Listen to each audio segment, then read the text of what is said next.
આમોદ તાલુકાના મચાસરા ગામમાં આજે અચાનક કમોસમી વરસાદની તીવ્ર પવને ખેડૂતોની ચિંતા વધારી છે.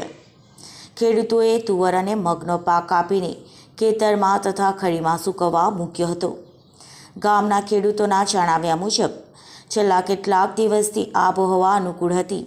તેઓએ પાક સૂકવવાની પ્રક્રિયા શરૂ કરી હતી, પરંતુ સાંજના સમયે વાતાવરણમાં અચાનક પલટો આવ્યો હતો. કમોસમી વરસાદ સાથે ભારે પવન ફૂંકાયો છે. કેટલાક વિસ્તારમાં વીજ પુરવઠો પણ ખોરવાયો છે. વરસાદના કારણે ખેડૂતોના મહિનાઓના પરિશ્રમ પર પાણી ફરી વળ્યું છે. પાક પલળી જવાથી મોટી નુકસાની થવાની શક્યતા છે. જંબુસર તાલુકામાં પણ વરસાદમાં પલટો નોંધાયો છે. ત્યાં ઠંડા પવન સાથે ગાજવીજ થઈ છે. કાળા વાદળો છવાયા છે અને વીજળીના કડાકા જોવા મળ્યા છે.